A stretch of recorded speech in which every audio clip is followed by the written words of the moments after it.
इत्र योनि में जो काम करने वाली शक्तियां होती हैं उन्हें हम गण कहते हैं। बहुत से लोग इन्हें वीर कहते हैं, बहुत से भगत लोग इन्हें अपनी सिद्धियां कहते हैं कि भैया कि हमारे पास वीर है, हमारे पास यक्ष है, या फिर हमारे पास कोई भूत ऐसा है जो हमारी काफी सारे कामों को करने में हेल्प करता है। जब आपके पास इतनी सारी शक्तियां हैं तो आप यहाँ क्या कर रहे हो, पॉडकास्ट में क्यों बैठे हो?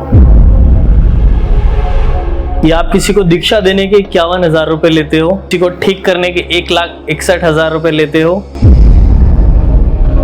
किसी का उतारा करने के आप 20 से 25,000 रुपए लेते हो। ये पूरी बात सच है।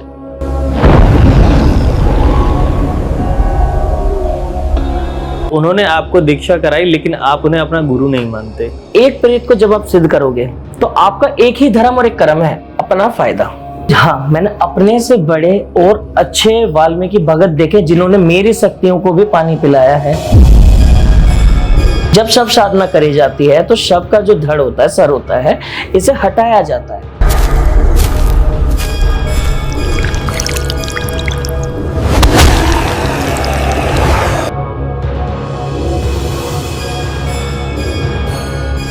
नमस्कार दोस्तों, जोड़ी यात्रा में आपका स्वागत है। आपकी बहुत सारी आप लोगों ने कमेंट किए, बहुत सारी डिमांड आई और इतनी हैवी डिमांड के साथ में, ठीक है, बहुत प्रयासों के बाद में आज आपके साथ में एक ऐसा शख्स है जिसे सुनने के लिए बहुत लोगों ने पिछले पूरे 1 महीने से मेरे पास लिस्ट आ रही है कि भाई इन्हें बुलाओ, इन्हें बुलाओ, इन्हें बुलाओ, इन्हें बुलाओ, इन्हें बुलाओ। तो अब फाइनली वो वक्त आ गया है आपके पास में। मेरे जो सब्सक्राइबर हैं, मैं उनके सवाल भी लूंगा लास्ट में। पहले मैं आपको बता देता हूँ आज हमारे साथ कौन है। आप समझ ही गए होंगे मैं किनकी बात कर रहा हूँ। आज हमारे साथ हैं हर्ष भाई, बैक इन पवेलियन दोबारा से, ठीक है। तो आज हम जानेंगे आगे की कहानी क्या हुआ था और लास्ट में हम आपके सवाल भी उनसे लेंगे। तो हर्ष भाई कैसे हैं आप? बिल्कुल भाई, आप कैसे, आप सुनाओ। आपकी इतनी डिमांड आ गई है कि आप देख लो, लोगों ने इतना सारा प्यार दिया है, ठीक है। कुछ लोग भी ऐसे हैं जिन्होंने बहुत सारे सवाल दिए हैं आपके लिए जी, ठीक है। तो आप मुझे बताइए कि क्या चेंजेस आया है इस पॉडकास्ट के, हमारे लास्ट पॉडकास्ट के बाद में आपकी लाइफ में? जी देखिए, लास्ट जो हमारा पॉडकास्ट हुआ था उसके बाद एक्चुअली में काफ़ी अच्छा रहा हमारा सब कुछ। साथ ही साथ में आपके पॉडकास्ट के वजह से हम काफ़ी सारे बड़े लोगों की निगरानी में भी आए, नज़र में भी आए, जिसमें कई नेटफ्लिक्स के लोग, कई वार्नर ब्रदर्स इंडिया म्यूजिक जो है उनके नज़रों में आए। तो हम ये कह सकते हैं कि हमारा पिछले वाला जो पॉडकास्ट रहा उससे हमने कई गलतफहमियां भी लोगों की दूर करी, लोगों को ट्रू गाइडेंस के रूप में भी लाए, और एक्चुअली में सब कुछ पिछले पॉडकास्ट के से काफ़ी ज़्यादा हद तक चेंज हुआ है। आपकी इतनी ज्यादा डिमांड आई है इस बार, ठीक है। मेरे किसी भी पॉडकास्ट में इतना किसी ने डिमांडिंग कोई बंदा रहा है तो वो आप हैं, ठीक है जी। सो आप आज हमारे सब्सक्राइबर को क्या सुनाने वाले हैं? आज हम 3-4 चीजों को कवर करेंगे। 3 से 4 चीजें होंगी हमारे पास जो कि मिथोलॉजी बेस्ड होंगी, जिनके बारे में मिथ्स हैं, काफी सारी गलत मिथ्स हैं, और उनको हम ट्रू तरीके से जानेंगे कि वो मिथ्स कैसे बनी, ठीक है।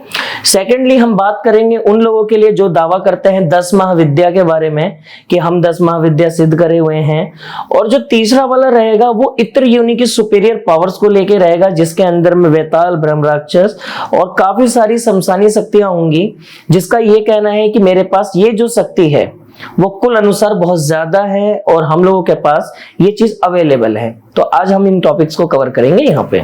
सो आप मुझे बताइए, आप इन शक्तियों को कैसे देखते हैं? मेरे नजरिए के हिसाब से जो शक्तियां होती हैं, इनका नजरिया देखिए, देखने का हर किसी का पर्सपेक्टिव अपना अलग होता है। हमारी नजरों में जो शक्तियां हैं, ये जैसे हम एग्जांपल ले लेते हैं परी साधना, यक्षिणी साधना, या फिर किसी तरीके की भूत या पिशाच की साधना, ठीक है। तीनों जो शक्तियां हैं ये आती तो इत्र योनि के अंतर्गत में है, बस क्या है डेफिनेशन ऑफ पावर वो अलग हो जाती है।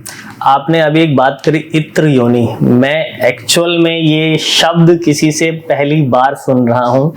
मैंने बहुत सारे पॉडकास्ट भी देखता हूँ और मैंने ऐसे इस शक्ति के बारे में नहीं सुना है, तो आप एक बार थोड़ा सा डिस्क्राइब करेंगे इस शक्ति को? देखिए, जैसे आज के हमारा समय चल रहा है, आज की जनरेशन है, हम लोगों में क्या है, जैसे देखिए मैं ब्राह्मण हो गया, आप यादव हो गए एग्जाम्पल में, या फिर कोई कुछ हो गया, तो इत्र योनि क्या होती है, एक सब्जेक्ट टू कास्ट है, ठीक है, कि इस चीज के अंतर्गत में ये चीजें चलती हैं। इत्र योनि में जो काम करने वाली शक्तियां होती हैं उन्हें हम गण कहते हैं। बहुत से लोग इन्हें वीर कहते हैं, बहुत से भगत लोग इन्हें अपनी सिद्धियां कहते हैं कि भैया कि हमारे पास वीर है, हमारे पास यक्ष है, या फिर हमारे पास कोई भूत ऐसा है जो हमारी काफी सारे कामों को करने में हेल्प करता है। तो वो इत्र योनि हो गई, क्योंकि उसमें क्या है, जैसे मान लीजिए मेरे पे एक प्रेत है, मैंने इसकी सिद्धि करी, अब उस प्रेत का ताल्लुकात क्या है, उसके जीवित समय में, यानी जब उसका जीवन काल चला होगा तो उसने भैरव बाबा की सेवा करी, तो वहां पे वो इत्र योनि में तो आ गया, लेकिन कैसे आया, क्यों, बिकॉज कि वो भैरव का गण हो गया। तो इत्र योनि का मतलब होता है ऐसे भूत प्रेत जो देवी देवता के साथ में चलते हैं, जिनकी उठ बैठ देवी देवताओं के साथ में होती है। और दूसरा आपने एक और नाम लिया था यक्ष का। जी, ये यक्ष क्या है? देखिए, यक्ष, यक्षिनी, अप्सरा और कुल सुंदरी, पहली बात तो इनके जो पार्टीशन डिवाइडेड हैं वो 4 जगहों पे हैं, 4 जगहों पे इन्हें डिवाइड कर रखा है, ठीक है।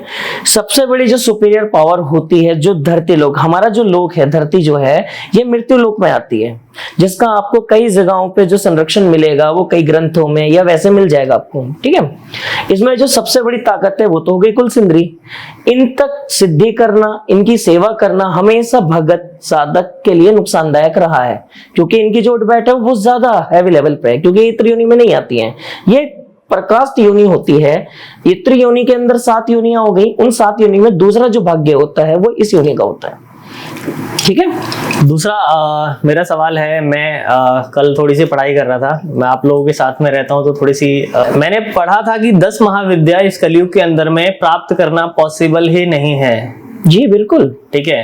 तो जब ये पॉसिबल ही नहीं है तो कैसे ये क्लेम हो रहा है कि मेरे पास 10 महाविद्या है, मेरे पास ये शक्ति है, मेरे पास वो शक्ति है, कैसे ये क्लेम कर रहा है? क्या मिथ है इसका? देखिए, मैं इसका मिथ आपके आगे सॉल्व कर देता हूँ। आजकल जैसे एक सोशल मीडिया का जो अब ये रेवोल्यूशन हुआ है हमारा, ठीक है, इसमें आपको 2 चीजें तो समझनी ही होगी। देखिए, जो जैसा दिखता है वैसा बिकता है, ठीक है। अगर हम ये चीज जोड़ दें अपने साथ में, अभी मैं ये बोलूं आपको कि मैं भगत हूं किसी जिन का या पीर का, आप खुद भी मेरे में इंटरेस्ट नहीं लोगे।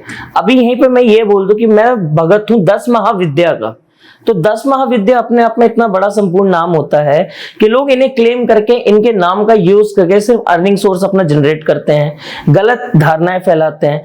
अभी जैसे आपने मेरे से पूछा कि 10 महाविद्या कलयुग में सिद्ध करना असंभव है, एक्चुअल में ये प्रॉपर बात नहीं है, ये असंभव नहीं है, बट ये इतना टफ काम है कि असंभव को टच कर देता है, ठीक है।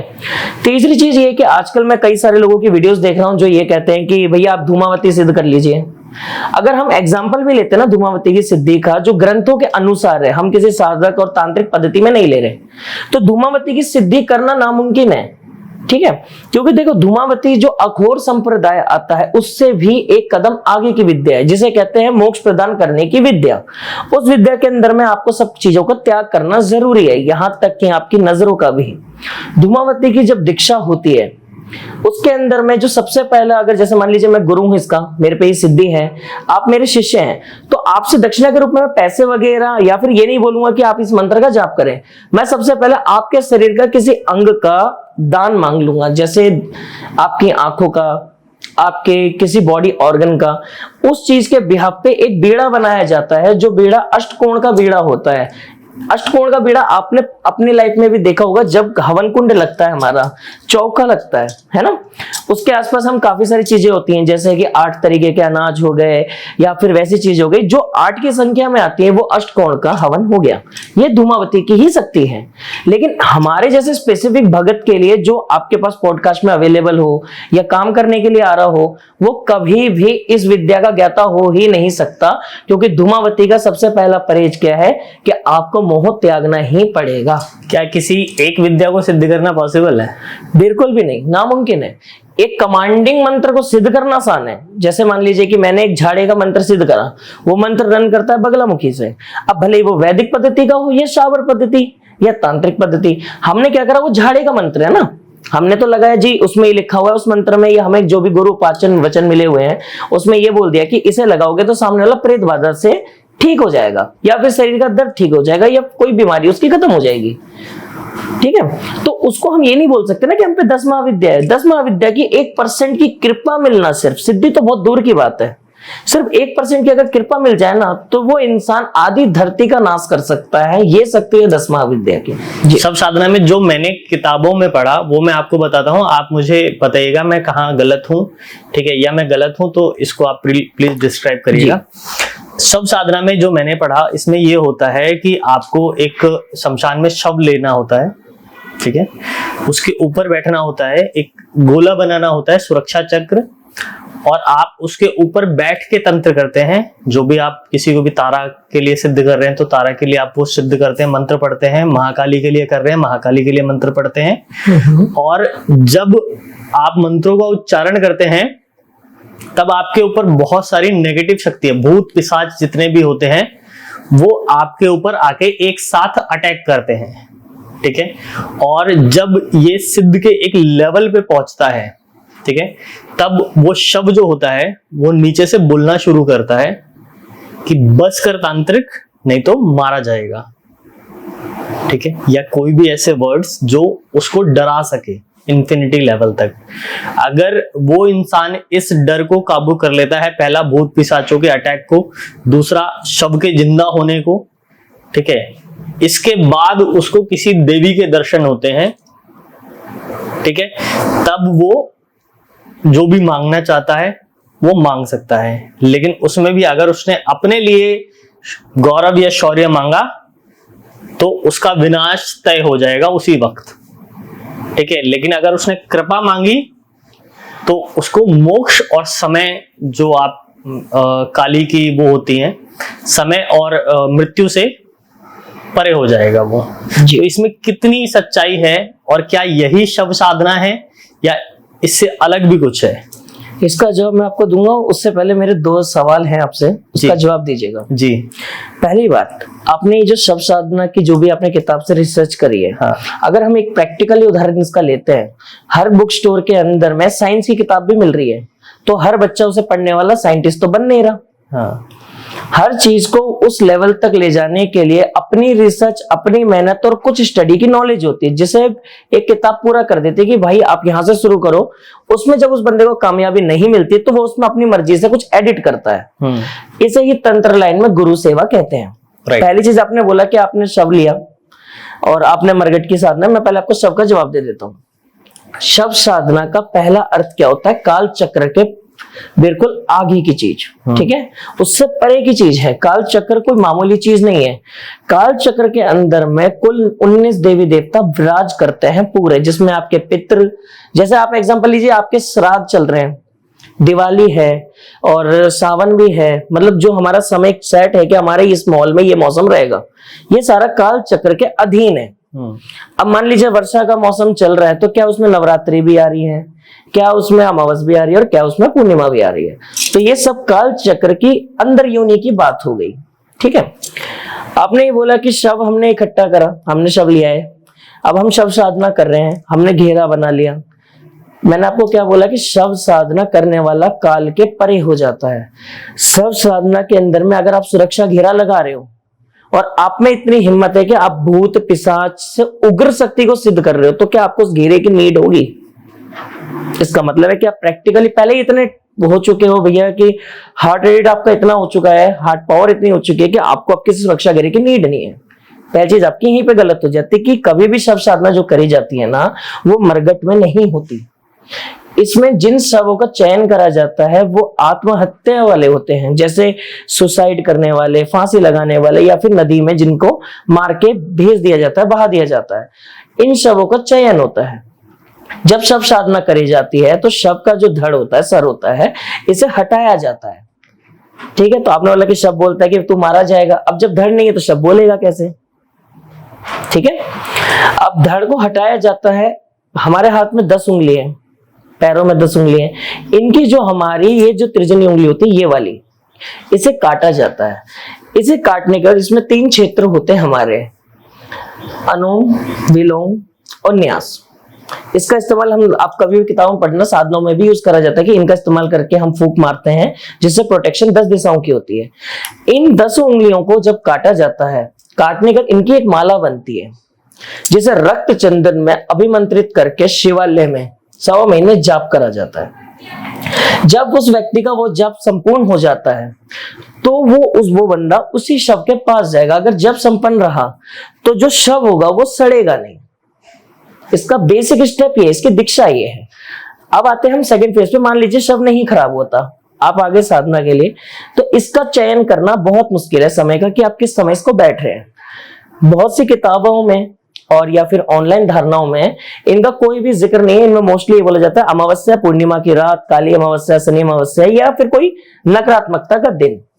जबकि शव साधना करने का सिर्फ स्पेसिफिकली एक ही दिन होता है, जिसमें शनि, ठीक है, आपका राहु और आपके जो नवग्रह हैं, तीनों एक ही घर में होने चाहिए। घर में होने के बाद में वो जो समय आप उस साधना को कर रहे हो, जरूरी कि वो रात्रि की साधना रात में ही करोगे, वो आप दिन में भी करोगे। आपका समय जो बैठ के नियुक्त होता है, मान लीजिए कि आपके में 9 बजे का समय है रात्रि का, मेरा शाम के 4 बजे का है, तो मुझे वो साधना उसी टाइम करनी होगी। ये साधना एक ही दिन की होती है, ठीक है। इस साधना को करने वाला इंसान, पहली बात तो आपको ये जानना चाहिए, एक इंसान है, अगर वो भूत प्रेतों से डर नहीं रहा, उसमें इतने गट्स आ चुके हैं कि वो शव के ऊपर, एक लाश के ऊपर बैठ सकता है, इसका मतलब उसे कुछ ऐसा चाहिए जो कि उसके भूत प्रेत गण नहीं दे सकते। कोई भी इतना बड़ा देखो पंगा तो लेगा नहीं।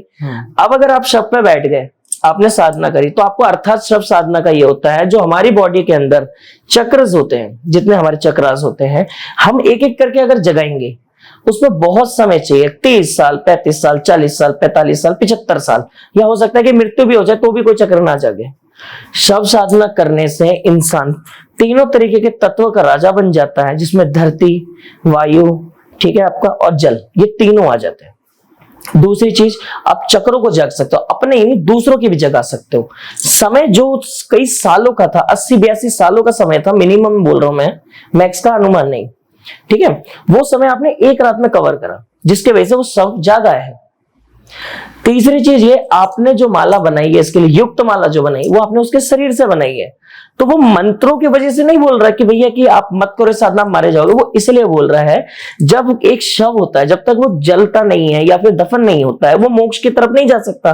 वो क्या होता है, एक ओरा बन जाता है इसमें 20/20 का, जिसमें एक सर्कल चलता है, जिसमें गुरु अघोर मध्य शक्ति का इस्तेमाल करता है, जो कि वाम मार्गीय ऊर्जा है, जिसके अंतर्गत में हमारी 48 भैरवी काम करती है, 48 भैरवियां चलती हैं इसमें काम भी है, मोक्ष भी है, सब कुछ है।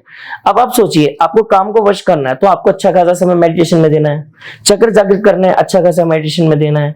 और दूसरी चीज ये है कि आपको जल्दी सुपीरियर राजा बनना है, किंग बनना है, कि मैं तंत्र मंत्र या कहीं भी मैं एक राजा बनूं। अब उतना समय अगर आप दोगे तो आप तो बूढ़े इतने हो जाओगे कि भैया कि हो ही नहीं पाएगा, ठीक है। तो शव साधना बाईपास है इन चीजों का। अगर एक रात कोई व्यक्ति उस साधना को कर जाता है और शव की जो पहली चिंगार होती है ना, वो उस तांत्रिक का वो गुप्त मंत्र होगा जो उसके गुरु ने उसे दिया होगा, शव वो बोलेगा, ना कि तू मारा जाएगा। तो आपने जो कॉन्सेप्ट पढ़ा है ये सिर्फ दिखावा है, ये एक स्क्रिप्टल या वैसे मान लीजिए। जो ओरिजिनल शव साधना होती है, ये करना तो है, आसान भी है, कोई टफ चीज नहीं है, बंदा इतना हौसला रखेगा। लेकिन जो भी बंदा करेगा वो अच्छे से जानता है कि शव का जगाने का मतलब है कलवों से भिड़ जाना। आपने उपाधि ही 56 कलवों से ऊपर की पाली, यानी आपको अमृत प्रदान हो गया, यानी कि काल चक्र के परे। तो ये है शव साधना की डेफिनेशन। क्या शव साधना करने के बाद में किसी देवी या देवता के दर्शन होंगे? कभी भी नहीं हो सकते। आप कैसे बोल सकते हैं कि शव साधना करिए, आपने कोई पूजा पाठ या फिर कोई तपस्या नहीं करी, आपने तो बाईपास करा है ना, शॉर्टकट ढूंढा है। तो नॉर्मल सी बात है कि इसके अंदर तो ब्लैक मैजिक रन कर रहा है। अब जब ब्लैक मैजिक काम कर रहा है तो ब्लैक मैजिक की सुपीरियर किंग कौन हुई या फिर क्वीन कौन हुई? काली माता या फिर ओगड़नाथ। अपना ओगड़नाथ शिव जी का जो पहला रूप है, एक तो नाथों में है जो हमारे गुरु गोरखनाथ महाराज के शिष्य हैं, एक ओगड़नाथ का वो स्वरूप है जो शमशान तारा के साथ में चलते थे। वो उनकी कृपा मिलेगी आपको। लेकिन देवी देवताओं के दर्शन सब साधना से नहीं हो सकते, क्योंकि आपने वो दर्शन के लिए नहीं, हासिल करने के लिए करा है। कभी भी नोटिस कीजिएगा, आप इस चीज से अच्छे समझ पाएंगे। आप पूजा पाठ करते होंगे घर में, आप जब भी पूजा करते हो तो एक आसन बिठाते होंगे, उसके ऊपर बैठेंगे। अगर नहीं बिछाओगे तो क्या बोला जाता है हमें कि आसन नहीं बिछाओगे तो धरती आपकी ऊर्जा को सोख लेगी, बोला जाता है। लेकिन कभी आप अघोरी को देखिएगा, क्या उसके पास माला होती है जप की, कि वो रुद्राक्ष की माला जप रहा हो बैठ के, या आसन लेके बैठा हो, या उसने दिया लगा रखा हो, धूपबत्ती लगा रखी हो, भोग लगा रखा हो, या फिर कोई कवच बांध रखा हो। यही चीज अघोरियों को हमसे अलग बनाती है, क्योंकि अघोरी कभी भी ऊर्जा पे नहीं चलता है, अघोरी चलता है अपनी जबान पे। अघोरी को मारना हो, मात देना हो उसकी विद्या, तो उसकी जबान हटानी पड़ती है, और वो चीजें हमारी समझ से परे की हैं, वो परलौकिक शक्ति है। हम यहाँ पे 10 महाविद्याओं की बात कर रहे थे। पहली महाविद्या महाकाली की है, जो आपको समय और काल से मुक्त करती है। दूसरी महाविद्या तारा की है, जो आपको भय से मुक्त करती है। तीसरी महाविद्या है त्रिपुर सुंदरी की, ठीक है, जो आपको सारी चीजें मोह माया से मुक्त करती है। चौथी है आपकी बगलामुखी की, ठीक है, और सॉरी देवी धूमावती की, जो आपको वैराग्य की तरफ ले जाती है। ऐसी बहुत सारी पूरी लिस्ट है। माता मातंगी की साधना होती है आपको सूर्य ज्ञान वगैरह के लिए, गीत संगीत में रमने के लिए, ठीक है। बगलामुखी की होती है कि आप किसी को गलत ना बोले, ठीक है, वाणी को कंट्रोल करने के लिए। ऐसे ही लास्ट में एक आती है देवी कमला, माँ कमला, ठीक है। माँ कमला की साधना होती है। माँ कमला को कमलाक्षी भी बोला जाता है, मतलब महालक्ष्मी का दूसरा रूप। तो कमलाक्षी की साधना हमें क्या जरूरत है कि हम पहली दूसरी तीसरी साधना करें, हम सीधा कमलाक्षी की साधना ना करें। कि इंसान को चाहिए क्या जीवन में? पैसा। मैं यहाँ किस लिए बैठा हूं? पैसा कमाने के लिए। तो मैं बाकी साधनाओं को छोड़ के मैं पहली दूसरी तीसरी साधना क्यों करूंगा, जब मैं डायरेक्ट 10वीं साधना कर सकता हूं? तो क्या ये पॉसिबल है कि मैं डायरेक्ट 10वीं साधना करूं? बिल्कुल पॉसिबल है। देखिए, मैं आपको इसका एक उचित आंसर देता हूं, शायद आज आपकी सोच बदल जाएगी। 10 महाविद्या के लिए हमने एक बात करी थी कि कलयुग के अंदर में इन्हें सिद्ध कर पाना है बहुत मुश्किल। आपने अगर अपने जीवन में एक प्रेत भी ढंग से सिद्ध कर लिया तो आपको 10 महाविद्या छोड़ो भगवान की भी जरूरत नहीं है, क्योंकि वही आपके समक्ष काम करने के लिए पूरा है। वो षटकोणों में चल दिया, यानी कि जैसे हम सत्कर्म कहते हैं, षटकर्म कहते हैं, और वैसी चीजें हो गई, ठीक है। पहली चीज ये है कि जो कमला देवी को आप गिन रहे हो, आपने क्या बोला कि काली 10 महाविद्या में सबसे बड़ी है। गलत है, आप यहाँ पे गलत चल रहे हैं। आपकी यहाँ तो रिसर्च अधूरी नहीं, मैंने बोला काली पहले नंबर पे है। कैसे है? 10 महाविद्या के 10 रूप हैं। पहला रूप जो है वो महाकाली काली का है जी, दूसरा रूप देवी तारा का है, तीसरा रूप त्रिपुर सुंदरी का है, चौथा रूप आपका देवी धूमावती का है, पांचवा रूप बगलामुखी का है, छठा रूप छिन्नमस्ता का है, ठीक है, और सातवां रूप देवी षोडशी का है। ऐसे ही करके 10वां रूप देवी कमला का। मैं कैटेगरी बता रहा हूं, मैं किसी को किसी से सुपीरियर नहीं बता रहा हूं। नहीं, मैं आपकी बात को गलत नहीं कह रहा कि आपने सुपीरियर बोला है। मैंने ये बोला आपको कि आपने बोला डायरेक्ट काली माता जो है, महाकाली महापरम शक्ति जगत जननी जो है, वो सुपीरियर है, नंबर 1 पे है 10 महाविद्या के हिसाब से, यही तो है। बट एक्चुअल बात अलग है। 10 महाविद्या की जो सुपीरियर है वो त्रिपुरा सुंदरी है। शमशान तारा का जो 10 महाविद्या में स्थान है वो 7वां है, समझे। और जो आखिरी वाला स्थान है कमला का स्थान किसी भी दीक्षा में नहीं बदला गया। अब आप बोलोगे जी मैंने किताब पढ़ी उसमें तो यही लिखा है। लॉजिकल बात ये कि भाई किताब है, जो ज्ञान है, ग्रंथ है, हम तो सबसे मानेंगे। हो सकता है कि आप मनगढ़ंत बात करें। तो मैं आपको एक चीज बताता हूँ, हमारी अध्यात्म सनातन के अंदर में दीक्षाओं को कैटेगरी वाइज बांटा गया है। अघोर भी पता है आपको, वाम भी पता होगा, ओघड़ भी पता होगा, भगत भी पता है, फिर तांत्रिक है, फिर काले जादू के तांत्रिक हैं, और ऐसे ही करके फिर डाकनी भी है। हम डाकनी भूत प्रेतों में गिनते कि जो औरतें मर जाती हैं, लेकिन डाकनी भी दीक्षा है। हर दीक्षा के हिसाब से उसकी 10 महाविद्या सुपीरियर वाइज अलग है। काली माता जिस 10 महाविद्या की, वो 10 गुप्त महाकाली विद्या है, जिसकी सुपीरियर काली है। जो नॉर्मल गृहस्थी लोगों के लिए बनाई गई है, उसकी जो 10 महाविद्या का प्रथम स्थान है वो मां त्रिपुरा सुंदरी है।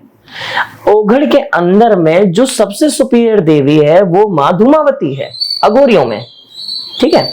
और जो इसके बाद अपना ओघड़ पंथ हो गया, ओघड़ और सेवड़ा एक में आ जाते हैं, ठीक है। यानी कि देहाती वो इंसान जो अपनी गृहस्थी जीता है लेकिन पूजा पाठ घर में ना करके शमशान में करता है। इनकी जो सुपीरियर पावर है उसकी 10 महाविद्या का पहले स्थान तारा का है। तो जो 10 महाविद्या आपने गिनवाई है, अगर ऐसे काउंट करोगे तो ये 17 है। अब जब बोला ही 10 महाविद्या तो फिर आप तो काउंट ही 17 कर रहे हो। रिसर्च अधूरी हो गई यहाँ, ठीक है। अब मैंने आपको दीक्षा का परफेक्शन बता दिया। अब आपने बोला कि मैं डायरेक्टली 10th पे जाऊं, देखो अब सीधी बात है कि आप डायरेक्ट 10th भी नहीं कर सकते कभी।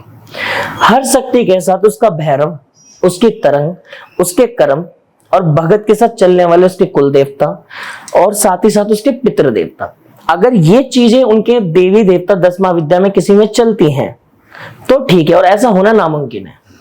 ठीक है, हो सकता है कि मेरे कुल में किसी ने कभी कोई पूजा करी हो 10 महाविद्या में, भले वो तारा, काली या कोई भी देवी माता हो, ठीक है, बट गारंटी तो नहीं है ना। नहीं।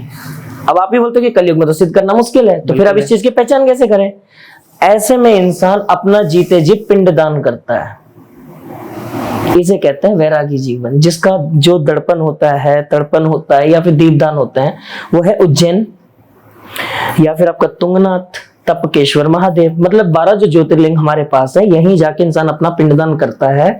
पिंडदान करने से उसका जो कुल है वो वहीं खत्म हो जाता है, यानी कि वो इंसान मृत है। अब इसके आगे आप कोई रिकॉर्ड तो पीछे बचा नहीं, इस हिसाब से आपका फर्स्ट जीवन हो गया कि आपने पहला जन्म लिया है। यहां से गुरु से एक मंत्र देता है जिसमें बीज मंत्र होता है, जिसका कुल जाप कम से कम मैं आपको बताऊं 300 करोड़ है, और करने का जो कुल समय है वो है 26 घंटे का।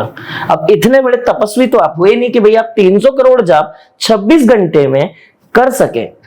उसमें आपने 10 महाविद्या की किताब पढ़ी, उसमें आपने विधि देखी जरूर होगी, उसमें आसन माला का जिक्र था कहीं भी? नहीं, मैंने पूरी किताब नहीं पढ़ी है। चलिए, आपने पूरा नहीं पढ़ा। मैंने 10 महाविद्या की भी किताब नहीं पढ़ी है। मैंने रुकमल तंत्र करके एक बुक आती है। बिल्कुल, रुकमल तंत्र के जो ऑथर हैं उनको भी हम अच्छे से जानते हैं। ठीक है, तो मैंने रुकमल तंत्र पढ़ी है। ठीक है, जो नॉलेज मैंने वहां से गेन करी वो मैं आपके साथ में शेयर कर रहा हूँ। मैं 100% किसी पे बिलीव नहीं करता हूँ बुक्स वगैरह पे, क्योंकि पता है कि मैं आपको बता दूं, हिंदू धर्म में कई सारी बातें लिखी हुई हैं। ठीक है, हिंदू धर्म में मैं आपको देवी त्रिपुर सुंदरी की बात कर रहा था। एक जगह पे लिखा हुआ था कि देवी त्रिपुर सुंदरी जो है, जब शंकर भगवान किसी बात से नाराज होकर कैलाश छोड़ के जा रहे थे, ठीक है, तब देवी पार्वती ने 10 महाविद्याओं का रूप लिया। ठीक है, जिसमें उन्होंने भगवान शिव को कहा कि आप किस जगह पे जाओगे, हर जगह मैं ही विराजमान हूं। ठीक है, तो आप मुझसे दूर जाने का तो आपका मतलब ही नहीं है। आप कहाँ जाओगे? शमशान में जाओगे, वहां मैं हूं। ठीक है, आप इसकी तरफ जाओगे, यहां मैं हूं। तो मैं हर एक जगह हूं, हर एक जगह में विद्यमान हूं, तो आप मुझसे दूर नहीं जा सकते। पहला ये। दूसरा, एक राक्षस होता था भंडासुर। ठीक है, भंडासुर को मारने के लिए देवताओं ने त्रिपुर सुंदरी को प्रकट किया था, जिनके साथ में महादेव कामेश्वर भी आए थे जी। ठीक है, दूसरा ये है।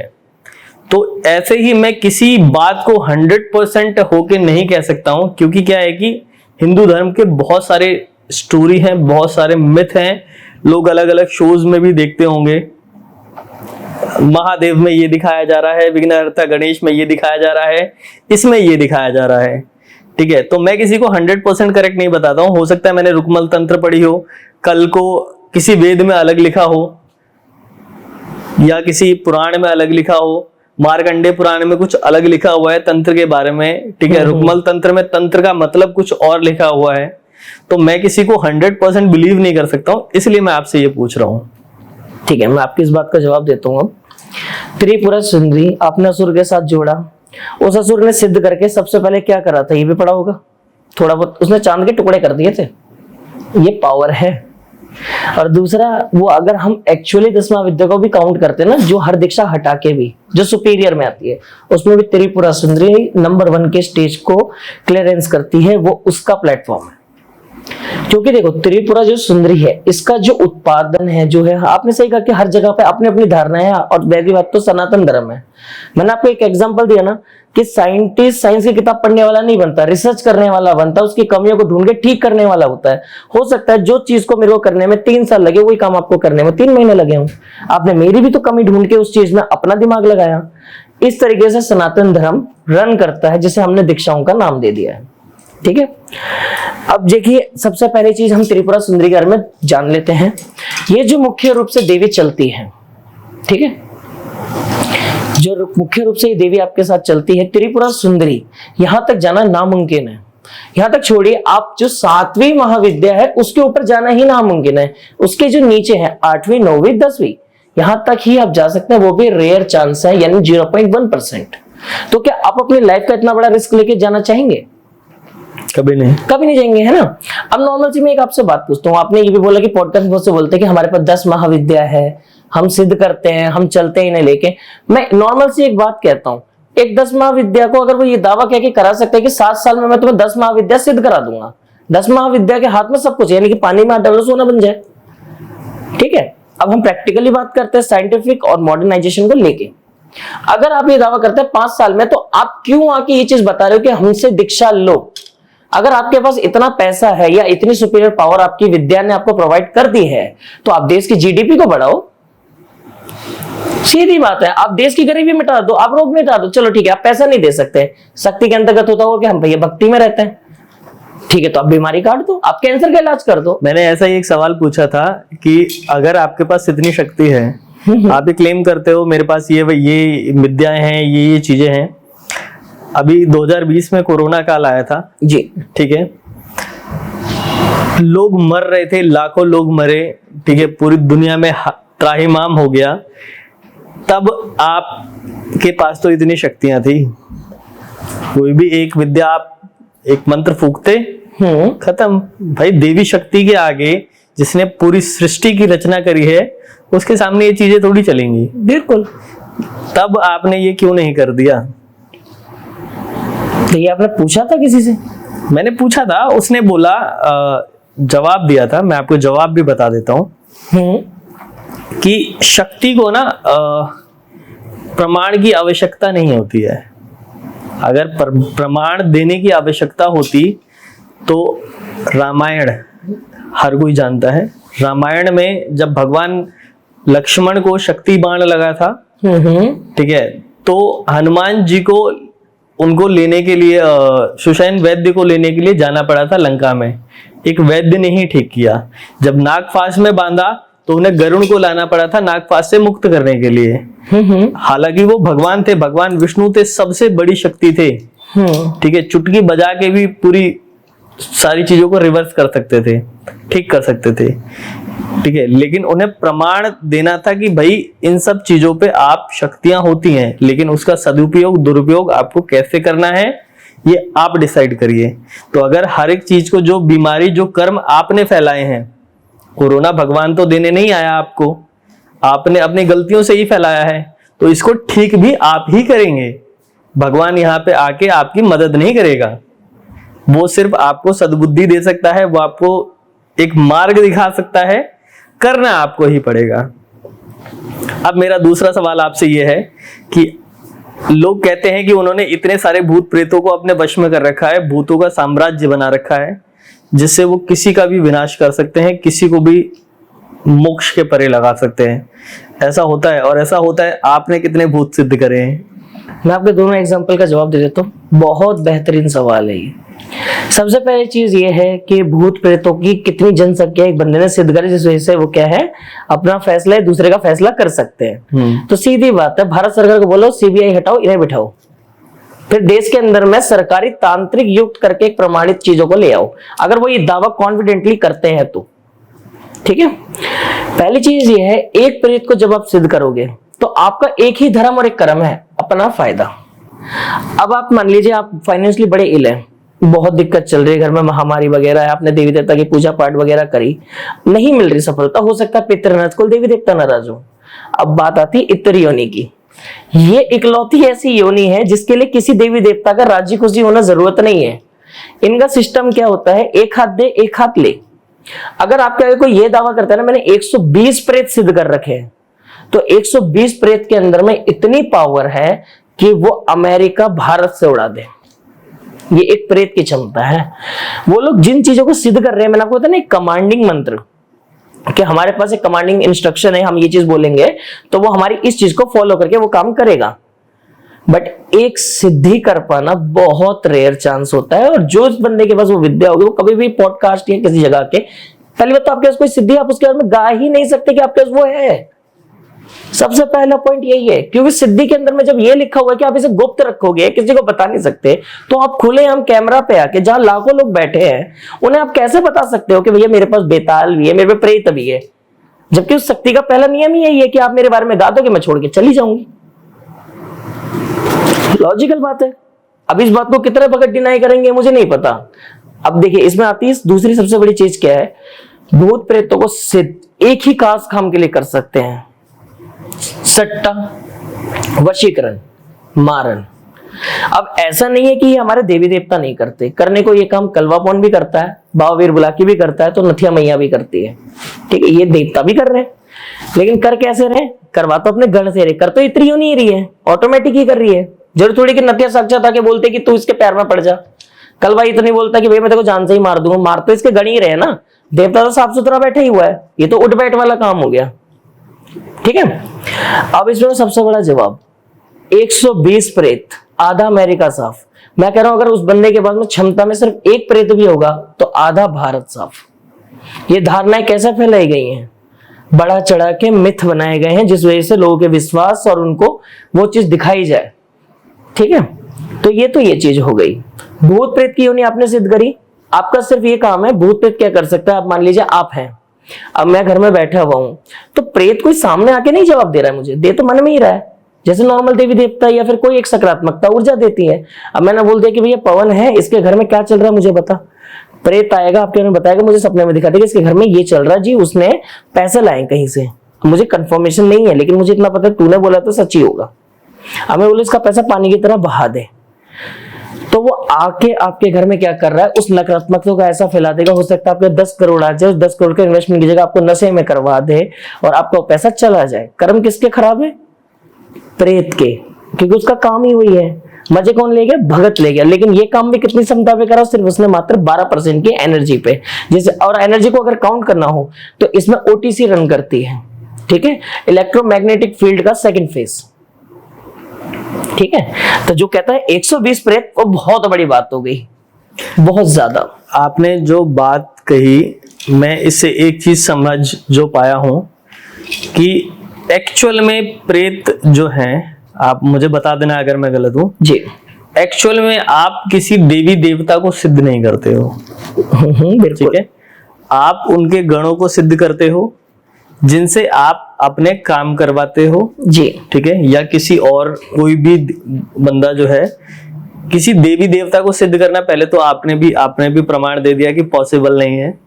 ठीक है, आप सिर्फ उनके गणों तक पहुंच पाते हो। अब ये तांत्रिक पे डिपेंड करता है कि वो किस गण तक या किस लेवल तक पहुंच पाया है। ठीक है, उसके हिसाब से उसकी शक्तियां काम करती हैं। करेक्ट है। तो जब ऐसी चीजें होती हैं कि भाई आप एक छोटे से गण को वो कर रहे हो, तो क्या ये देवी देवता का नाम ले लेके खराब नहीं कर रहे। मैंने 52 मसाने सिद्ध कर रखी हैं, मैंने वीर बुलाकी मसान सिद्ध कर रखे हैं। और मैं आपको एक मैं यहाँ पे पॉडकास्ट पे अपने एक लोगों को बता रहा हूँ, एक पॉडकास्ट मैंने देखा अभी रियल में बहुत ज्यादा वायरल हो रहा है। एक बाबा ने, मैं आपको क्लिप नहीं डाल सकता नहीं तो मैं बैन हो जाऊंगा, एक बाबा ने गुड़िया ली, गुड़िया वो घुमा दी। ठीक है, अब मुझे नहीं पता वो गुड़िया घूमी कैसे या कैसे काम किया, लेकिन अगर भाई तुम इस लेवल के अघोरी हो, ये आप कमेंट करेंगे। ठीक है, कि अगर आप इस लेवल के अघोरी हो, इस लेवल के बाबा हो कि आप अपनी शक्तियों से मंत्र से गुड़िया घुमा रहे हो, किसी इंसान को घुमा रहे हो, या जो भी आप कर रहे हो, तो भाई आप क्यों बैठे हो यहाँ पे, क्यों आप क्लेम कर रहे हो कि ये मेरे पास आओ भाई। अब आप बताइए क्या बवाल है, गुड़िया कैसे घूमी है। सीधी बात है, देखिए अब मैं आपके पॉडकास्ट में आया हुआ हूँ, आपसे मेरे रिलेशन अगर अच्छे हैं तो इसमें कई सारी चीजें हैं, हम डायरेक्टली उंगली तो इसमें उठा नहीं सकते कि भाई हमने क्या करा हो।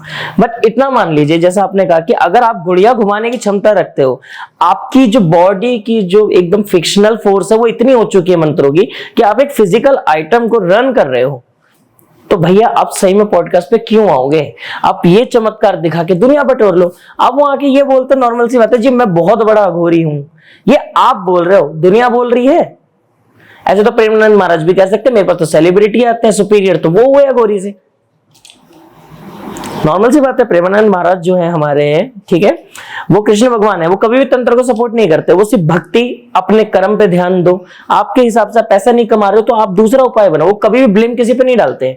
अघोरी सीधा छूटते ही अब आजकल पॉडकास्ट में ये बोल रहे हैं तुम पे तंत्र है, तुम पे मंत्र है। अघोरी का अर्थ होता है मोह माया से दूर, लोगों से दूर, जिसे कहते हैं ना कि जंगल में बैठा जानवर कि जिसे किसी से मतलब नहीं है, मर जाए कट जाए या कुछ भी हो जाए, वो अघोरी होता है।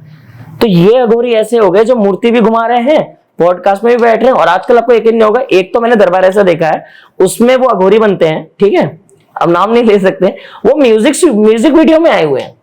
हर्ष भाई ये तो था आज का हमारा वो, हम इसको ज्यादा लंबा नहीं करेंगे क्योंकि आपके लिए सवाल बहुत सारे हैं और इनका जवाब देते देते आप थक जाओगे जी। तो मेरे सब्सक्राइबर जितने भी हैं, ऐसा आप लोग बोलना नहीं कि मैंने सवाल नहीं लिए, मैं आपका नाम ले लेके आपके सवाल आज पूछूंगा और जवाब देना डिफिकल्ट होगा जी। पहला एक सवाल है गोकू गेमिंग की तरफ से आपके लिए। किसी ने शमशान में कौन से हनुमान जी पूजे जाते हैं तामसिक भोग के ऊपर? देखिए मैं इसका आपको जवाब दे देता हूँ। हनुमान जी का एक ही स्वरूप है जिसे कहते हैं हम बाल रूप, जो हनुमान जी के एक ऐसे रूप है जिन्होंने सूर्य को निगलने की कोशिश करी थी। मरघट के अंदर में इनको कहा जाता है दादा मसान। यही हनुमान जी के एक ऐसे रूप है जो शमशान के अंदर में मांस और मदिरा का भोग लेते हैं, लेकिन हनुमान नाम जुड़ने से लोगों की आस्था खंडित ना हो तो उनके नाम को बदल के दादा मसान बनाया गया, जो कि शमशान के अंदर की 12 दिशाओं के 8वें सबसे बड़े राजा है जी। इनकी दूसरा सवाल है 52 डोरी की शक्तियां क्या है और 52 रूपी क्या है?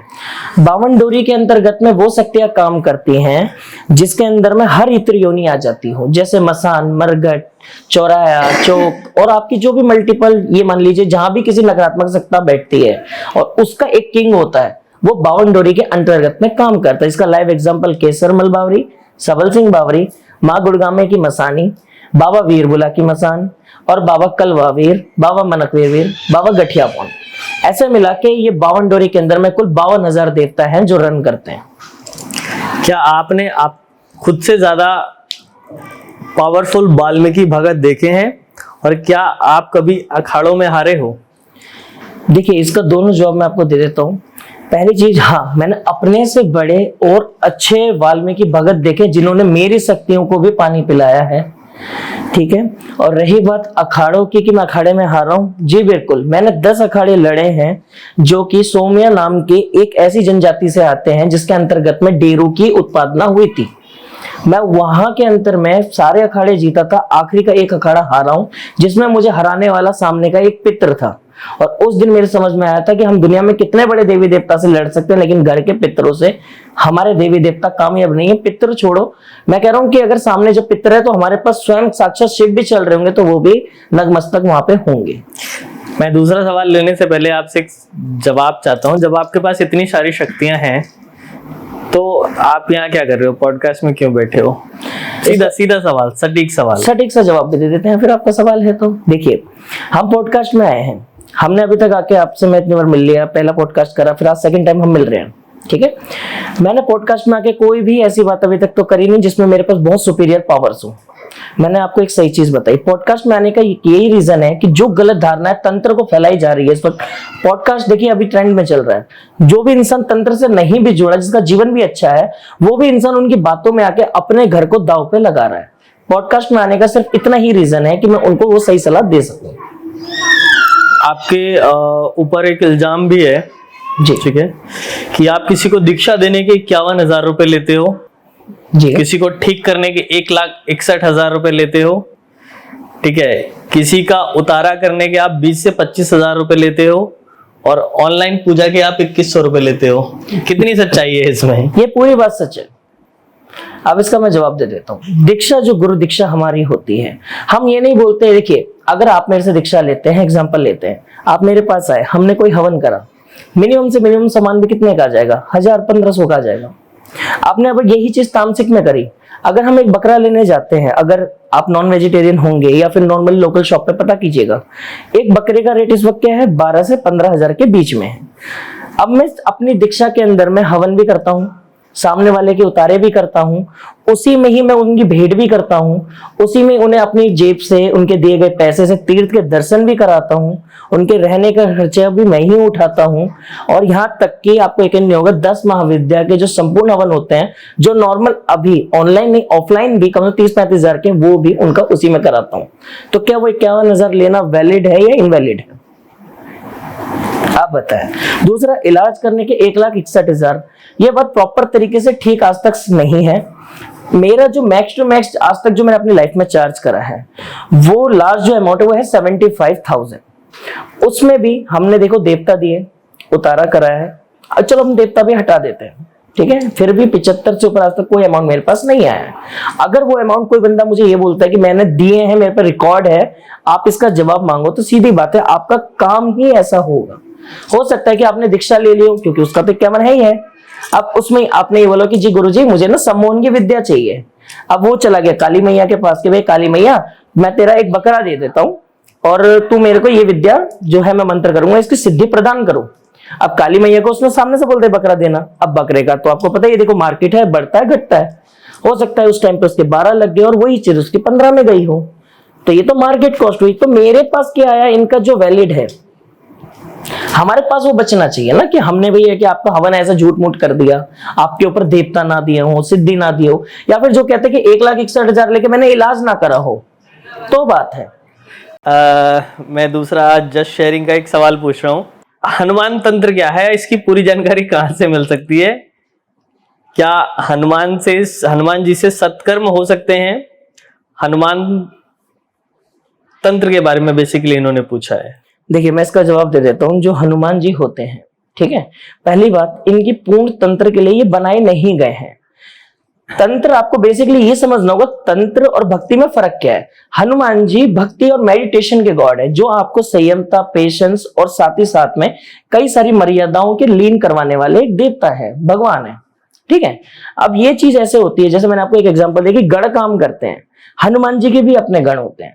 हनुमान जी सट कर्म नहीं कर सकते, वो द्वैत्य कर्म के देवता, वो सिर्फ 2 कर्म कर सकते हैं, मारन और वशीकरण। इसके अलावा हनुमान जी के पास में अन्यथा कुछ काम करने की कैपेबिलिटी नहीं है, इसीलिए वो जोड़ा लेके चलते हैं। भले आप सालासर में जाइएगा, वहां भी आपको इनके साथ में भैरव, प्रेतराज सरकार, अन्य मिलेंगे, ठीक है।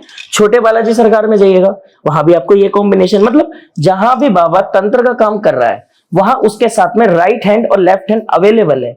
तो ये नहीं कह सकते ना कि बालाजी की वजह से कर रहे हैं, हो सकता है कि सारा काम तो ये दोनों कर रहे हैं। बालाजी का तो नाम इसलिए ना क्योंकि उनकी भक्ति से लोग आ रहे हैं, वो नहीं चाहते उनके भक्त परेशान हो। इसका जो आपको प्रमाण मिलेगा रामायण और महाभारत दोनों में मिल जाएगा। बालाजी के बारे में आपने बात करी, DS शर्मा जी का एक सवाल है, हनुमान जी के मंदिर में प्रेतराज नहीं होते हैं, पर बालाजी के नाम से जो मंदिर है मोस्टली सब में प्रेतराज मंदिर है, ऐसा क्यों? क्या हनुमान जी और बालाजी में अंतर है तंत्र आदि में? देखिए पहली बात तो ये समझिए कि तंत्र आदि अलग है, ठीक है, और बालाजी की भक्ति वाला टॉपिक अलग हो गया। अब इनने ये बोला कि चलो ठीक है प्रेतराज जी का कोई मंदिर नहीं होता है ना, लेकिन प्रेतराज जी सबके साथ होते हैं। अगर ऐसे कायदे से लिया जाएगा तो काली मैया के भी बहुत से मंदिर है, लेकिन उनके द्वार पे आपको हमेशा भैरव मिलेगा ही मिलेगा, सपोर्टिंग हैंड हमेशा होता है। और इस चीज का अगर प्रमाण पढ़ना हो तो रामायण का 181 पेज श्लोक नंबर 16वां श्लोक है, जिसमें सामने से ये लिखा हुआ है कि जब राम सेतु बन रहा था उस समय पे प्रेतराज सरकार जी ने हनुमान जी से आशीर्वाद लिया था कि मेरे नाम से आपकी पूजा नहीं, आपके नाम से मुझे हमेशा पूजा जाए, मैं हमेशा लोगों की मदद कर सकूं। उस बिहाफ पे जो योनि बनाई गई थी वो द्वितीय कर्म की बनाई गई थी, जिसमें बालाजी का नाम उन्हें दिया गया, ठीक है। जय श्री राम जी के नाम से एक आइडिया है, इनके एक सवाल है, जिनके घर में गद्दी का सिस्टम होता है उनके घर में 99% बीमारियां होती हैं, क्या ये सही है? दूसरा सवाल, तंत्र में सबसे बड़ा खेल चौकी भेजने का होता है, चौकी भेजने का मतलब क्या होता है और कैसे काम करती है ये चौकी? देखिए जी मैं आपको इसका भी जवाब दे देता हूँ। 90%, 99 क्या छोड़िए, आप 100% लीजिए। कोई भगत के घर में अगर गद्दी है तो उसके घर में बीमारियां इसलिए नहीं है कि गद्दी है, इस वजह से है कि अगर कोई भगत बैठा है, स्पिरिचुअल पावर है, अगर सामने मान लीजिए एग्जांपल कोई मेरे पास जनानी आ जाए, ठीक है, जन्ना आ जाए, मेल या फीमेल कोई भी आता है, उसमें ये लिखा हुआ है कि भैया इसका जो कैंसर कटना है या फिर इसकी जो बुखार को कटना है वो 6 दिन के बाद कटना है, टाइम लैप क्या है 6 दिन का हो गया। अब मैं भगत हूं, मैंने क्या करा, मैंने लॉन्ग पढ़ के उसे दे दी कि भैया तेरा फीवर ठीक हो जाएगा।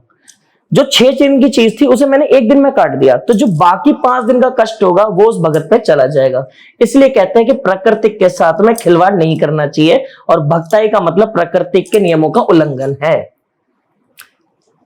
आपके लिए एक स्पेशल सवाल है, बिष्ट धीरज करके एक सवाल है। काल भैरव बाबा दारू क्यों पीते हैं? और हर्ष खत्री जी जो काल भैरव को मानते हैं, जिनका काल भैरव दरबार चलाते हैं, क्या वो भी यही सब उनको फॉलो करते हैं? दारू सिगरेट क्या उन्होंने वहीं से सीखा है? देखिए, मैं आपको इसका भी बड़ा स्पष्ट आंसर दूंगा आज। भैरव बाबा क्रोध के देवता हैं। उनका हमारे शरीर के अंदर में 7वां चक्र होता है। नॉर्मल चक्र तो हमें पता है जो मेडिटेशन से जागते हैं, जैसे हमारे फ्रंट में 7 है, ऐसे ही बैक में भी होते हैं। ठीक है, इस चक्र में जो इनका 7वां स्थान होता है, ये हमारे क्रोध को जरसाता है।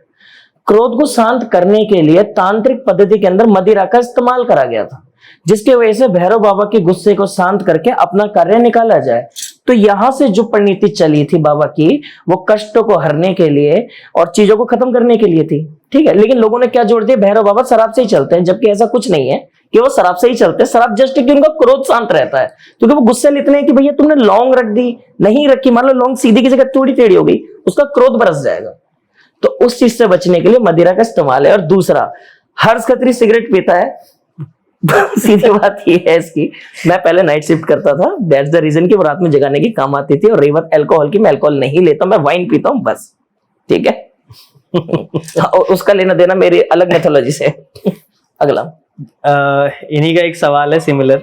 जब कोई देवता जैसे कलवा पवन जी, ठीक है, या बाबा बावरी जी, क्यों बोलते हैं कि मेरे नाम की बीड़ी सिगरेट जला और तेरा काम मैं कर दूंगा? ठीक है, इसका जवाब मैं देता हूं। आपने बोला बावरी और कलवा पवन।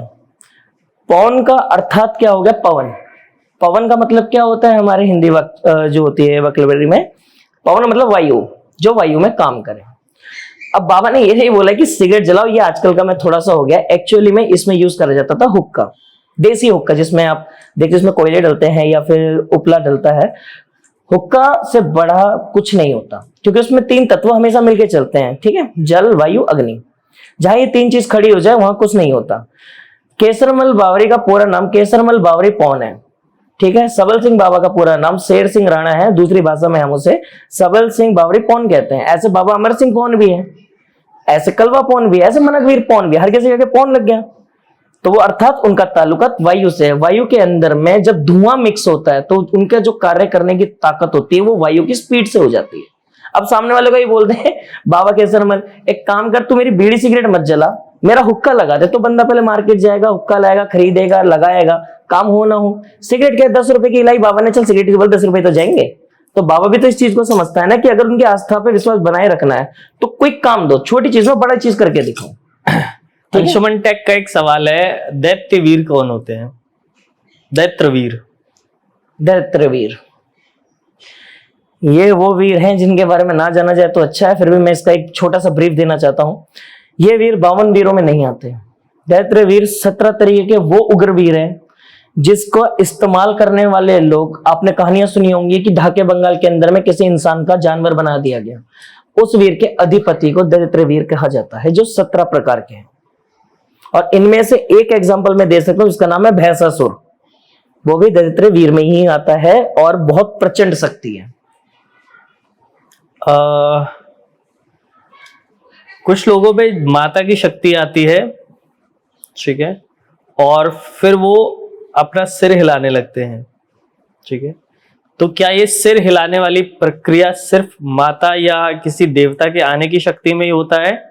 और ऐसा तो हर्ष जी आप भी करते हैं जब आप किसी देवता को अपने शरीर पे खिलाते हैं, ठीक है, ऐसा क्यों होता है? मैं आपको इसका जवाब देता हूं। पहली बात, किसी पे देवी आ रही हो तो पहली बात है, आ रही हो ना तो वो देखो महिलाओं पे ही आ रही है। हमारी आज तक वीडियो देखना, हमारे में एक बार भी कोई देवी नहीं आई है। आपने भी रिसर्च करोगे पवन जी, आपने मुझे यहाँ बुलाया, मेरे किसी वीडियो में ये भी लिखा मिला कि माता काली की सवारी ने आके दुख काटा, या मैंने आपने किसी वीडियो में ये देखा कि मैंने जीभ निकाल के बैठा हूं, सर घुमा रहा हूं और नींबू काट रहा हूं कि ले तेरा संकट काट दिया? कभी भी आपने देखा हो किसी वीडियो में? नहीं ना। मैं जिस रीत का पालन करता हूं, मैं हूं वाम मार्गीय। ये मार्ग एक अलग मार्ग होता है, इसमें हर शक्ति सर पे ही आके खेलती है। लेकिन इसमें जो खेलने वाली शक्ति होती है वो देवी योनि की होती है, जो कि पहाड़ी देवी देवता है। मैं तो वाकिफ हूं, आप देहरादून देख लो, उत्तराखंड देख लो, इनमें देवी देवता तो आ ही रहे हैं। अब ऐसा तो है नहीं कि भाई देखो उनमें भैरव भी आ रहा है, भैरव बहुत बड़ी चीज हो गई। मैंने आपको एक एग्जांपल दिया ना, गण आते हैं। अब किस गण की उठबैठ कितने लेवल तक की वो उस बच्चे की सेवा पे है, ठीक है। रही बात माता आती है, माता सिर्फ औरतों में आ रही है और किसी में नहीं आ रही, क्योंकि ढोंग मचाने वाले ये लोग हैं, हम नहीं।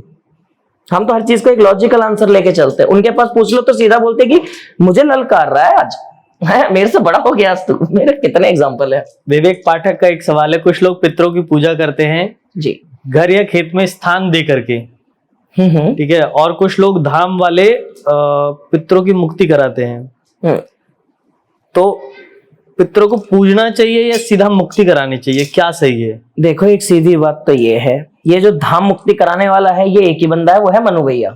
दूसरा प्रीतम, तीसरा हर्ष, चौथा ये लक्ष्य वाला बैठा है पल्ला में, ठीक है। ये फालतू के लोग हैं भाई। पितृ योनि पहली बात तो हमारे हक में नहीं आती है, पितरों की मुक्ति कराना हमारे हक में नहीं आता। पहले तो पितरों का अर्थ समझो कि पितर होते क्या है। पितर हम उसे कहते हैं जो दादा बाबा हो गए, यानी कि हमारे पेरेंट्स के ग्रैंड पेरेंट्स, जो उनसे पहले के लोग हैं, जो मुक्त नहीं हुए हैं और जिनका काम अधूरा है। जैसे मान लो कि एक का काम डॉक्टर था, वो अपना काम नहीं कर पाया और उसकी किस्मत में ये था कि भैया कि मेरे को ये लाइन इतने तक जीनी है, तो वो क्या हमें सहारा बना के घर में चलती, तो वो हमारे घर में बीमारियां नहीं आने देती, ठीक है। ये पितरों के काम है।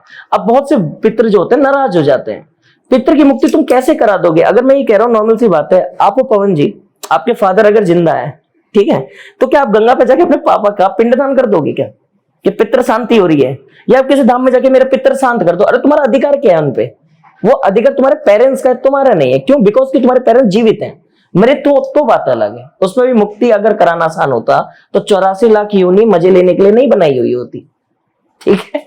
दूसरा एक कंट्रोवर्शियल सवाल है,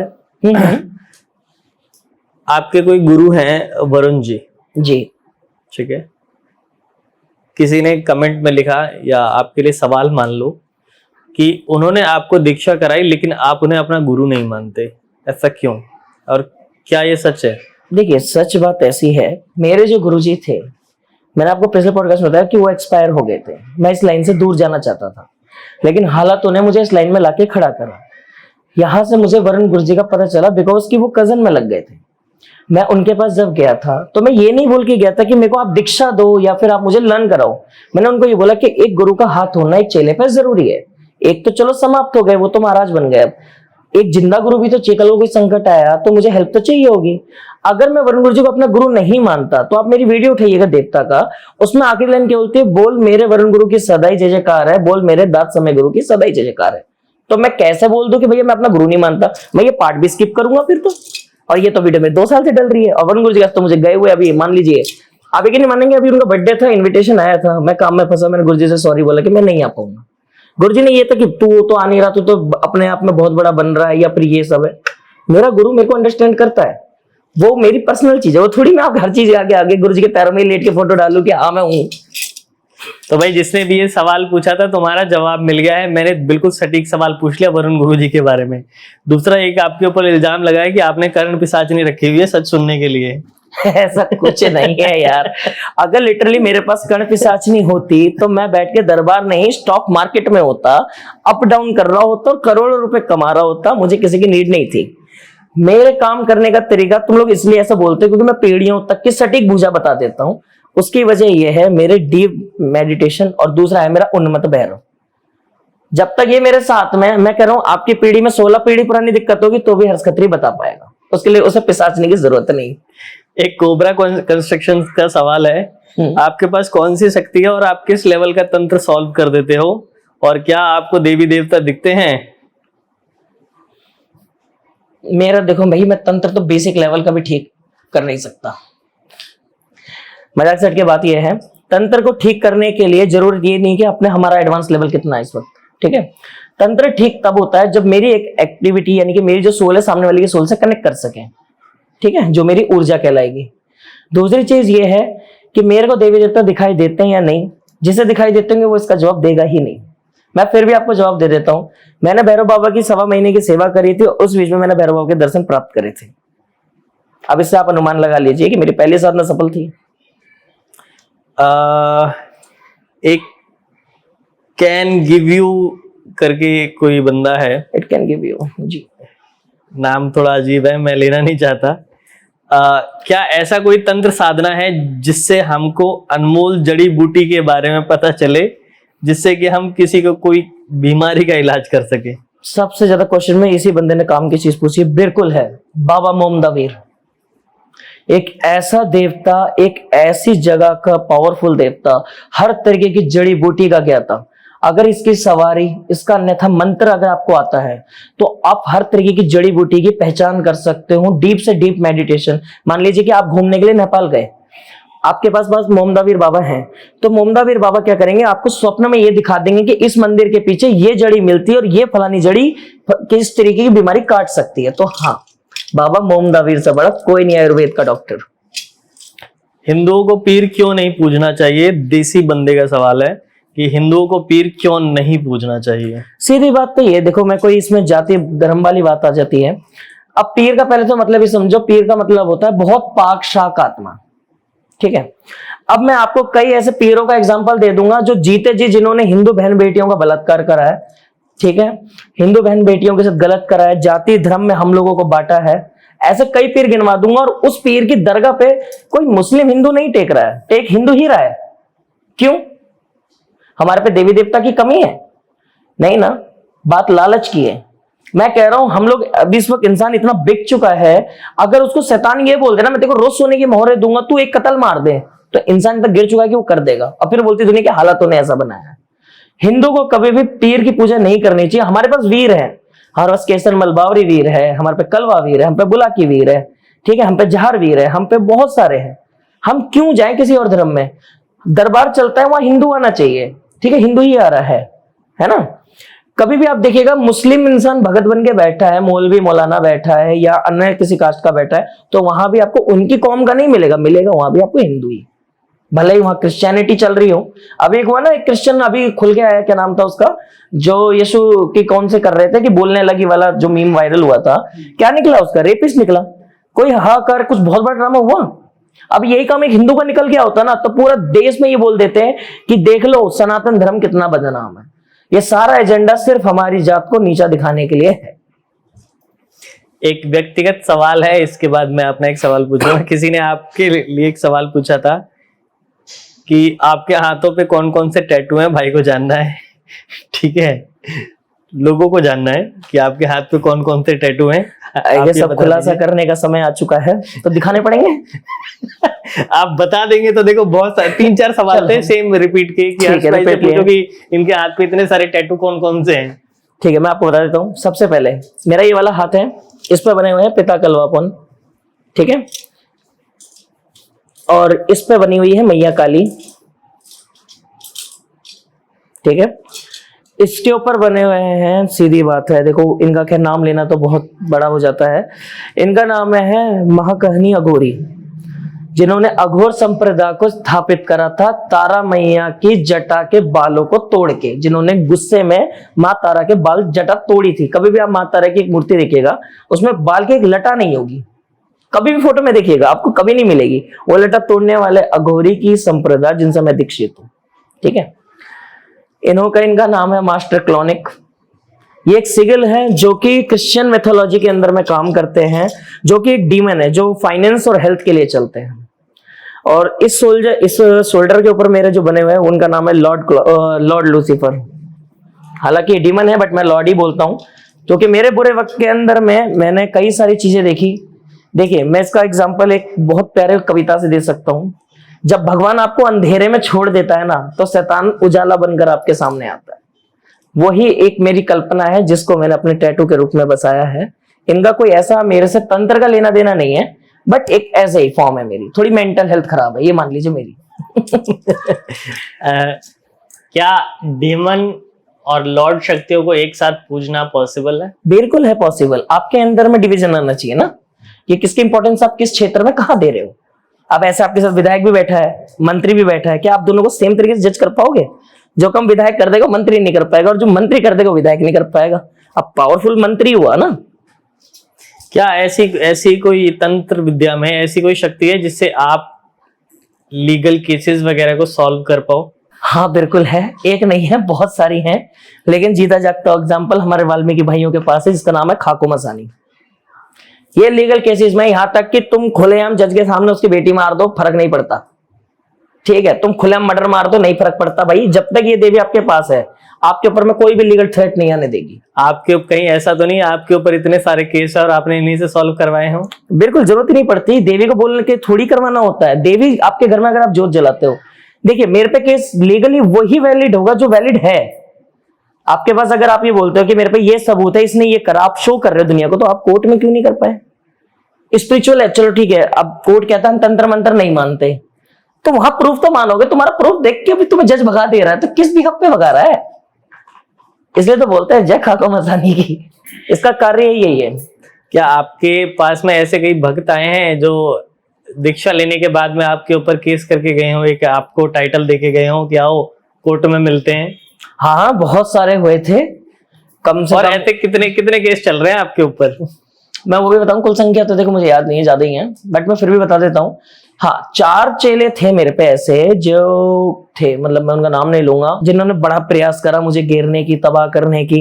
हुआ उनसे कुछ नहीं, बेचारों की बीवियां छोड़ के चली गई, बहुतों की मम्मियां खत्म हो गई, उसका ब्लेम मुझ पे दे रहे कि मैंने करा, जबकि मेरे को पता भी नहीं है कि वो हुआ है। ठीक है, लीगल केस, और वो भी अच्छे खासे लोग थे जो कि सुपीरियर पावर्स में बैठते हैं लीगल टर्म्स में, खासकर पुलिस में, इनकम टैक्स में, आईजीआई डिपार्टमेंट में, वो भी कुछ नहीं कर पाए। करोगे कहां से जब वैलिडिटी नहीं है? ठीक है, और टोटल केस कितने मेरे पे? 75 कुछ होंगे। और आप इन केसेस से कैसे टैकल करते हो? खत्म हो गए, जीत गया मैं। क्या आपने इन केसेस पे किसी तंत्र का इस्तेमाल किया है? भैरव बाबा खाको मसानी बहुत है, आ जाओ भैया, कौन सा आ रहा है? एक लास्ट सवाल था, मैं इनका सवाल रह गया था, राहुल सिंह का सवाल है। हर सर से पूछेगा, क्या नॉर्मल इंसान किसी बिना गुरु दीक्षा के कोई साधना कर सकता है? और काल भैरव अष्टक का पाठ कर सकता है क्या? काल भैरव की भक्ति बिना किसी गुरु के पॉसिबल है? पहली बात, इस बच्चे ने खुद बोला है कि भक्ति, देखो भक्ति करने के लिए किसी के सजेशन की नीड नहीं होती, आपका जैसे मन करता है। अगर आपका मन इंटेंशन ठीक है, मैं ये कहता हूं आपका में ये है ना कि मेरे को रोज सुबह 6 बजे जोत जलानी है, भले यार सरसों के तिल की जलाओ, कल तिल के जलाओ, कल परसों घी की जलाओ, मैटर नहीं करता। आपने अपने मन अनुसार करा है ना, तो बाबा मैं कह रहा हूं एक तांत्रिक दीक्षा से ज्यादा ताकतवर है आपके साथ। ठीक है, तो किसी दीक्षा के कोई नीड नहीं है, भैरव काली किसी के लिए नहीं, जो सर पे खेलने वाले देवता है उनके लिए नीड होती है बस। ठीक है, जिसके अंतर्गत में हम कार्य कर रहे हैं। मेरे आपसे एक और सवाल था, लोग कहते हैं आत्मा मरने के बाद परमात्मा में चली जाती है, ठीक है, और किसी ने आपके ऊपर इल्जाम लगाया है कि आप आत्माओं को पकड़ के रखते हो। पहली चीज तो अगर उसने ये बोला है कि आत्मा परमात्मा से मिल जाती है, तो मैं पकड़ कैसे लूंगा? और दूसरा, अगर हर आत्मा ही परमात्मा से मिलती है तो फिर पितर किसे कहते हैं? अब पितर, अगर हर कोई पितर ही बन जाता है तो फिर प्रेत किसे कहते हैं? ठीक है, ब्रह्म राक्षस कौन होते हैं?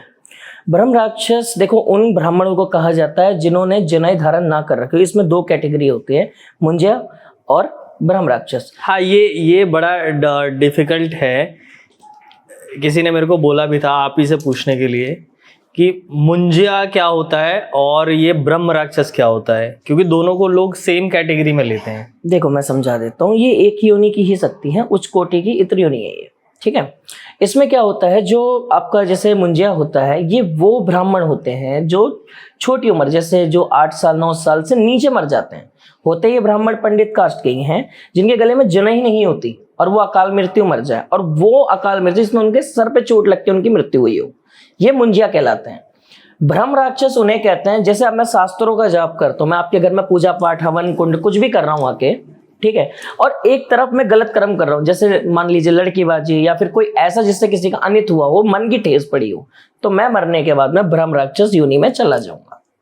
क्या ऐसे ब्रह्म राक्षस के ऊपर हनुमान चालीसा जैसी चीजें काम करती हैं? कहाँ काम कर रही है भैया, उन्हें सारे शास्त्र वास्त्र सब आते हैं, और ब्रह्म राक्षस की काट मैं क्या, स्वयं साक्षात कोई बड़ा सा बड़ा देवता नहीं कर सकता खेलने वाला। उनसे पंगा लेने का मतलब है मामला उंगली ले लेना बेमतलब की।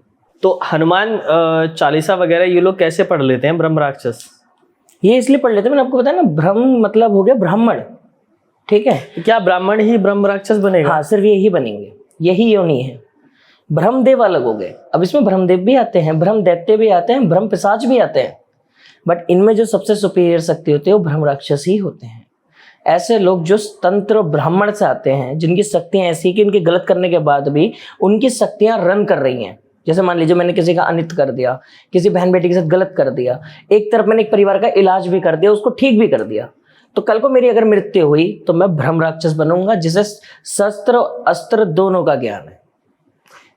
कौन सा कैटेगरी का भूत बनोगे आप, या कोई भी बंदा, मतलब सॉरी आप मैं? कहो, मतलब कौन किस कैटेगरी का भूत बनेगा ये कैसे पता चलेगा? उसकी मृत्यु से चंद 12 साल, उसके आखिरी मृत्यु के 12 साल, मान लीजिए अगर मेरी मृत्यु होती है कुछ 2035 में, तो उससे रिसेंट के यानी कि उससे जो लास्ट में 12 साल रहेंगे, उसमें मेरे कर्म, उसमें मेरे को लगने वाली दुआ और मेरे पाप वो काउंटेबल है। क्या 12 साल बाद कर्म धुल जाते हैं? नहीं, धुलते नहीं है, असर कम पड़ जाता है, यानी योनि कम हो जाती है। भोगना तो आपको पड़ेगा ही पड़ेगा, एक योनि कम हो जाती है 12 साल में जी। और ऐसा क्यों होता है? इसकी वजह ये है ना कि इंसान को सब कुछ ठीक करने के लिए दिए गए। अब ऐसे तो भैरव बाबा ने ब्रह्मा का सर उखाड़ दिया। सपोज आपने 12 साल बोला जी, मैं 12 साल तक लोगों को मारता रहूं, ठीक है, और उसके बाद 12 साल बाद मैं बहुत सारे पुण्य कर दूं, तो क्या मेरे वो 12 साल माफ हो जाएंगे? इसमें आ जाता है हृदय वाला संकल्प। इस बीच में तोलन होते हैं, तोलन तंत्र में काम करता है, जो कि हमारा नहीं है बेसिकली, वो इजिप्शियन तंत्र है। उसमें क्या होता है, आपके हार्ट को निकाला जाता है, उसको एक तराजू में तोला जाएगा और एक मोर के पंख को तोला जाएगा। अगर उस हार्ट का भार मोर के पंख से ज्यादा है तो आपको जो बची हुई योनि है, जो भी आपने कष्ट दिए होंगे, तो उन व्यक्तियों को वापस मृत्यु लोक पे आके ठीक करना पड़ेगा। तो आप एक गण बन जाओगे कि आप काली के शरण में हो, किसी के शरण में हो, आपने किसी पे काली बन के खेले और उसके हिसाब से उतने लोगों का आपने इलाज कर दिया जो आपने पाप करे हैं, तो वो चीज वहां पे कट जाती है। ठीक है, अगर आपका पंख बैलेंस रह गया, ऐसे करके दोनों बैलेंस रह जाते हैं, तो हाँ, आप मोक्ष के अधिकारी हो। मोक्ष का अधिकारी कौन है ये कैसे पता चलेगा? मृत्यु जब सर पे हो और उसके मुंह से आखिरी निकला गया शब्द उसके इष्ट का हो, तो चाहे वो कितना बड़ा पापी हो, मोक्ष का अधिकारी है। बहुत से मृत्यु के समय जीते जी बहुत पाप करते हैं, मरते समय उनके मुंह से अगर महादेव, ओम नमः शिवाय, राम ये निकल जाता है, तो उनकी योनि खत्म हो जाती है। हालांकि वो इंसान तो नहीं बनते हैं, उन्हें बनाया कर्मचारी ही जाता है, एक तरीके का सर्वेंट बनाया जाता है, बट वो चीज से वो परिपूर्ण हो जाते हैं कि उन्हें हेल नहीं जाना पड़ेगा। तो क्या ये प्लान करके ऐसा नहीं है कि दिन पूरी तो जीवन भर पाप करो और ये भी चीज तो फिर एक तरीके का पाप में ही आ गई ना, ये भी काउंटेबल हो गया अब आपका। इसमें ऐसा नहीं होता कि आप जानबूझ के आपने शस्त्र का, देखिए रावण को भी सब पता था, उसने अपने बेटे के लिए सब करा, शनिदेव ने थोड़ा सा इधर उधर तो शनिदेव को भी टांग दिया। रावण तो गया था, ज्योतिष और महातांत्रिक था, तो उसकी जब मृत्यु हुई तो क्या रावण मोक्ष की तरफ नहीं गया होगा? आज तक जितने बड़े असुर पैदा हुए वो सारे कौन थे? जय विजय थे। इन्हीं के तो किस्से सुने कि द्वारपाल थे, इसके दिन की राक्षस योनि में एक तरफ हिरण्यकश्यप बने, एक तरफ में दूसरे बने, तो इसका मतलब मोक्ष जा रहे हैं, तभी तो इंसान का धर्म दोबारा लेके आ रहे हैं। लेकिन कल्कि की बारी पे चीज खत्म हो गई है ना। तो इसका सीधा मतलब है कि रावण जब एक्सपायर होंगे तभी तो वो कंस के रूप में आए होंगे, तभी उनका जो एनिमी है वो विष्णु के रूप में आया है ना। तो हाँ, ये चीज होती है। तंत्र शब्द कहाँ से आया? ये तंत्र एक्चुअल में मैं आपको बताता हूँ, अगर आप वेदों को पढ़ोगे, 4 वेद हैं, चारों वेदों में तंत्र का कोई जिक्र ही नहीं है, क्योंकि जो वेद हैं वो चलते हैं प्राकृतिक के रूप से, तंत्र चलते हैं महादेव के रूप से। अब महादेव को अगर आप देखोगे तो हमेशा कैसे मिलेंगे? चिता भस्म लगाए हुए, आसन के बिना, कभी मरगट में है, कभी वैरागी है, कभी बहुत सुंदर है तो कभी बहुत दुष्ट है, हर तरीके के रूप में उन्हीं का ही अंश चल रहा है। ठीक है, तंत्र एक कंट्रोलिंग का नाम है। अब मान लीजिए आप वेद पढ़ते हैं, उस वेद में क्या लिखा है? आप अच्छे कर्म करोगे तो आपके साथ अच्छा होगा, गारंटीड तो नहीं है ना। तंत्र ये कहता है आप 1.25 महीने भैरव बाबा की सेवा करो, आपका रुका हुआ काम चल जाएगा, और वो हो भी जा रहा है। क्यों हो रहा है? बिकॉज कि तंत्र से आपने उस चीज को कंट्रोल कर लिया, आपने प्रकृति के खिलवाड़ कर दिया, इसलिए तंत्र करने वाला कभी सुखी नहीं रहता। आपके सवाल जितने हो सकते थे पॉसिबल मैंने पूछे, क्योंकि समय का अभाव रहता है, तो किसी ने 10 का सवाल दिए तो 10 पूछना पॉसिबल नहीं था, सबके मैंने 2-2, 3-3 सवाल पूछे। आपके और भी सवाल हैं, आप हमें दे सकते हैं। हर्ष भाई को बुलाएंगे हम 3rd एपिसोड में, लेकिन उसके लिए क्या कंडीशंस हैं वो तो हर्ष भाई बताएंगे। हर्ष भाई, तीसरी बार कब आपसे मुलाकात होगी? देखिए, तीसरी बार हमारी मुलाकात तब होगी अगर ये पॉडकास्ट डलता है और उस पर 500 से लेके 1000 के बीच में अगर लाइक्स आती हैं। इनफैक्ट अगर 501 भी हो जाती है तो थर्ड आपको मिलेगा। और अब की बार ऐसे तंत्र के बारे में बात करेंगे जिसको जानने में आप लोगों को भी मजा आएगा। और ये भी मैं बता दूंगा कि कण पिशाचनी से लेके इनके ओरिजिन कौन से तंत्र से रन करते हैं, जिस वजह से इन्हें इंद्रजाल की उपाधि प्राप्त है।